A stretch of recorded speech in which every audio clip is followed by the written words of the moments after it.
Welcome sa Day 6 ng ating 60 Days of Basic Networking. For today's topic, ang pag-uusapan naman natin is about the differences of physical and logical topologies.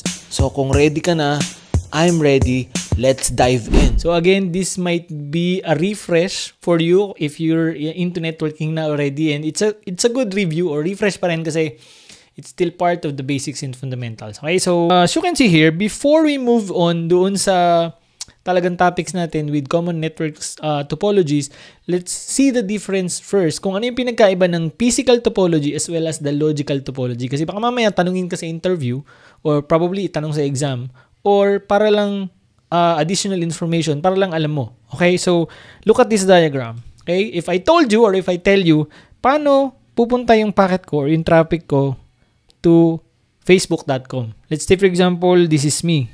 Okay, ito gumagamit ako ng laptop. Ito yung diagram ko for example. Can you tell me or can you tell on your mind for example, paano yung flow of traffic or paano yung flow of connection from my laptop going to facebook.com sa internet? So you can't really tell. That's my point.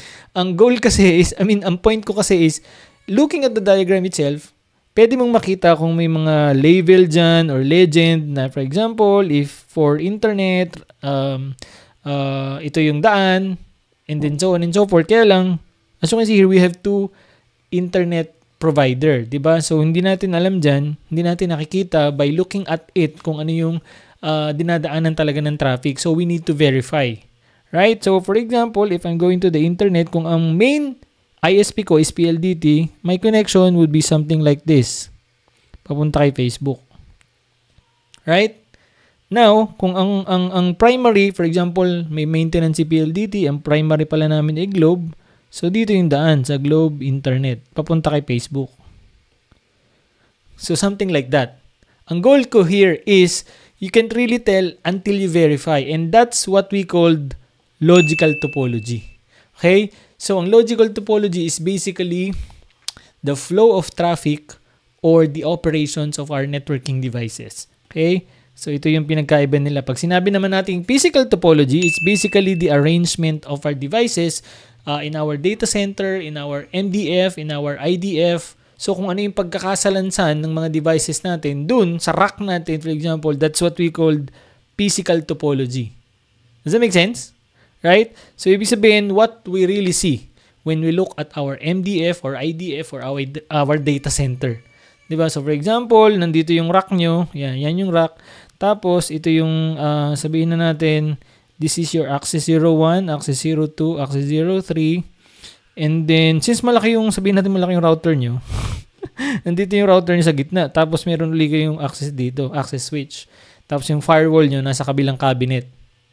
You get my point here? That's basically what we see when we look our devices, our topology. Kung ano yung pagkakaayos or pagkakasalansan ng mga gamit or ng mga devices na yun. Now, if you're going to talk about logical topology, kagaya ng nabanggit ko kanina, it's basically the flow of traffic or the operations of our network devices. Hindi mo siya malalaman hanggat hindi mo bine-verify. So, you cannot see that physically. Kagaya ng pinakita ko sa inyong diagram kanina, hindi mo naman malalaman na si Globe pala yung current ISP ko kung hindi mo i-verify, 'di ba?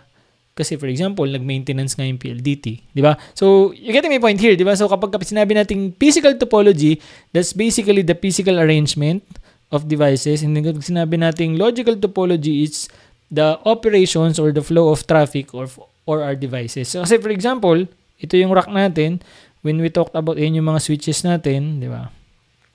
And then sabihin natin, this is our router, for example, and then may switch ka uli dyan. Right? Pero yung flow of traffic mo, huling dinadaanan yung router bago pa pumunta ng firewall. Diba? Pero when you look at it,